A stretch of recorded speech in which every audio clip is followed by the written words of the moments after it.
Congressman Kiko Barsaga. Napakalupit mo, Congressman. Ha? Si Senator Ping Lacson ay isang malaking kahihiyan sa Cavite. Ha? Mas pinili niyang protektahan si Marcos at si Romualdez. Ha? Grabe, malupit ta. Talagang diretsahan kapag nagsalita. Isa kang alamat talaga, bata ka pa pero may paninindigan, may isang salita at talagang katotohanan yung pinagsasabi mo.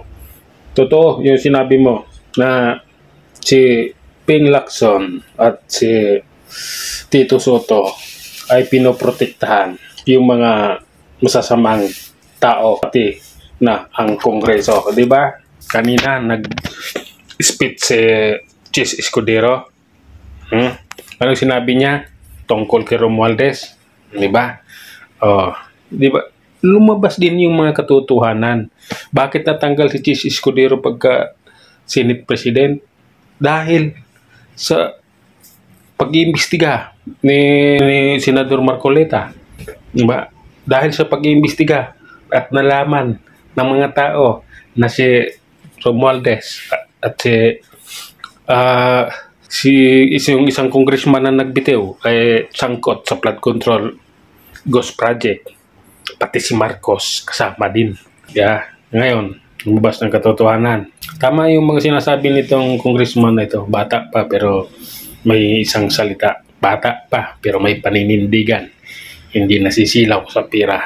Pero yung ibang congressman dyan, tumanda na dyan, mga senador, Diyos ko. Pira-pira lang yung usapan yan.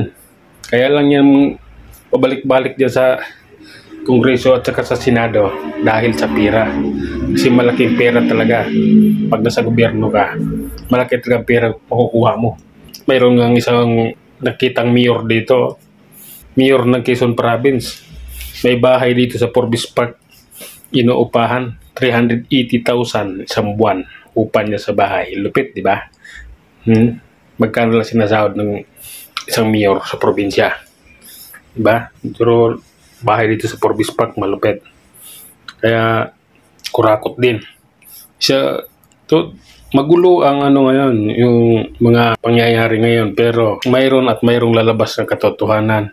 Si Chis Escudero, sinabi na kung anong klase si Martin Romualdez. Si Tito Soto, alam na pinoprotektahan si Martin Romualdez at si Saldico. Si Ping Lacson. Wala namang yung mga yan. Wala namang, Diyos ko. Ang katotohanan, lumalabas din. Ang katotohanan ay sisingaw din. Hindi lahat natatakpan nila ang baho nila. Lalabas at lalabas pa rin ang katotohanan. Yun lang muna, mga idol. Hanggang sa muli, maraming salamat.